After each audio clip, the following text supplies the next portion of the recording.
Bienvenue à tous pour cette édition de décryptage sur Africa 24. Dans un contexte de diversification économique et de relance de l'investissement privé, Africa 24 reçoit Fernando Hermes Vegas, qui est le vice-président du consortium des opérateurs économiques et des entreprises. Au cœur de cet entretien, le rôle du secteur privé, les opportunités d'investissement et les défis de l'économie équato-guinéenne. Monsieur Fernando Hermes, merci d'avoir accepté l'invitation d'Africa 24. Dites-nous, Monsieur Fernando Hermes, c'est quoi exactement le consortium des opérateurs économiques? Quelle est sa mission? Tout d'abord, je tenais à remercier Africa 24, cette chaîne panafricaine qui donne une visibilité positive à l'Afrique.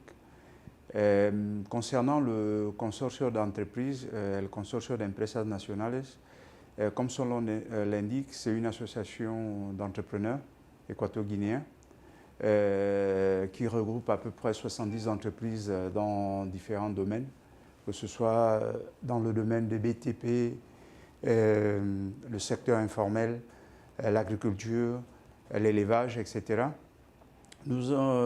C'est une entité ou une association qui a été créée en 2016 avec mon collègue Benjamin Evita Oma, qui est le président, et donc je suis son vice-président depuis 2018. Vous êtes vice-président du consortium et entrepreneur. Quelle entreprise ou activité portez-vous directement dans quel secteur? Avec quel nombre d'employés, quelle capacité de production ou quel volume commerciaux? Effectivement, je suis entrepreneur depuis une vingtaine d'années. J'ai à ma charge la lourde charge de diriger plus de 7 entreprises en Guinée équatoriale et un peu partout en Afrique. Mais essentiellement, les 3 entreprises les plus, on va dire, les plus productives ou bien actives sont dans l'automobile. Nous sommes dans les locaux de S2G, qui est une entreprise qui est représentant officiel de Mercedes en Guinée équatoriale. Nous faisons également de l'export-import des véhicules, des pièces détachées, réparations.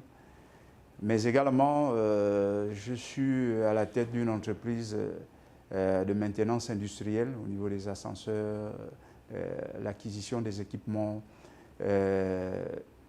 etc. Et nous faisons également de l'export-import. Nous essayons un peu de diversifier l'économie avec les temps qui courent. J'ai à ma charge à peu près 76 employés actuellement, de différentes nationalités, des Philippins, des Espagnols, mais évidemment des Équato-Guinéens, la majorité. Quels sont aujourd'hui, selon vous, les 3 besoins les plus urgents des entreprises et entrepreneurs? Financement, fiscalité, accès au marché, formation, réglementation. Quelles réponses précises le consortium propose à chacun? Le problème se pose toujours à chaque fois qu'on se réunit avec les petites et moyennes entreprises. Quelles sont les facilités?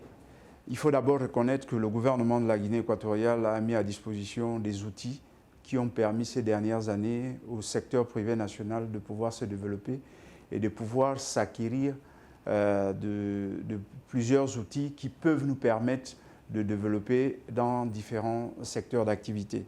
Je vous prends par exemple l'exemple de ce que nous appelons le guichet unique, la Ventanilla Única. Et dernièrement, le plus grand triomphe que nous avons eu au niveau du secteur privé, c'est l'adoption de la nouvelle loi des finances au niveau des impôts. Ça a été un ouf de soulagement, ça n'a pas été facile, mais finalement le gouvernement a jugé nécessaire qu'il fallait adopter cette nouvelle loi de fiscalité pour pouvoir permettre aux petites et moyennes entreprises surtout de pouvoir se développer et de croître chacun dans son domaine. Quelles sont les attentes? Les attentes sont énormes. Les entreprises en général veulent plus de flexibilité au niveau du gouvernement, au niveau des facilités des exportations des produits, la création ce que moi j'appelle affectueusement Made in EG, des produits qui peuvent nous permettre de nous exporter, d'être compétitifs. non seulement dans la sous-région, mais sinon dans toute l'Afrique et pourquoi pas dans le monde. Donc pour cela, il faut la création d'un organe de certification des produits. Ça, c'est indispensable. Sans ça, nous ne pouvons pas exporter nos produits à l'extérieur. Le gouvernement est en train de y remédier. Cette année, nous avons eu la chance, avec le vice-premier ministre qui est chargé du commerce, de donner le lancement officiel d'une entité qui nous permettra sûrement de pouvoir exporter nos produits à l'extérieur. L'accès au crédit, surtout pour les jeunes entrepreneurs et les femmes, reste un problème majeur. Quels mécanismes concrets, fonds d'appui, partenariats bancaires, garanties, microcrédits, votre consortium met en place ou négocie actuellement? Il faut d'abord mettre les choses dans leur contexte. Nous sommes une association d'entrepreneurs. Nous ne sommes pas une association de remise de crédit ou bien nous facilitons, nous donnons des conseils aux jeunes entrepreneurs. Nous sommes leur interlocuteur vis-à-vis des organismes internationaux, notamment le gouvernement, mais surtout et surtout les banques. Vous venez de le dire tout à l'heure, au niveau des finances, c'est une grosse attente des petites et moyennes entreprises en Guinée équatoriale parce que tous les jours, nous discutons avec les banques en leur faisant savoir que nous espérons qu'ils baissent leur taux de commission, qui sont exagérés et excessifs. Donc vous imaginez si quelqu'un si vous demandez un crédit de 15 millions et qu'on vous applique un taux d'intérêt de 15% plus la TVA, c'est presque impossible à rembourser. Après, il y a toutes les garanties que les banques vous exigent au moment de vous octroyer un crédit. Donc nous sommes un peu les intermédiaires entre ces institutions et les entrepreneurs. Et nous demandons, nous facilitons les informations, nous faisons des formations au niveau du consortium d'empresas afin que les entreprises soient aguerries et qu'elles soient compétitives, non seulement sur la gestion de leur entreprise, mais sur le marché national.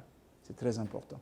Sur les 12 prochains mois, quels sont les 3 projets prioritaires que le consortium va porter et quels résultats mesurables attendez-vous? Nous sommes en fin d'année, nous allons faire un bilan. Ce matin, j'ai eu le président de l'association. Nous allons organiser une assemblée générale extraordinaire pour pouvoir faire le bilan de ce qui a été fait en 2025.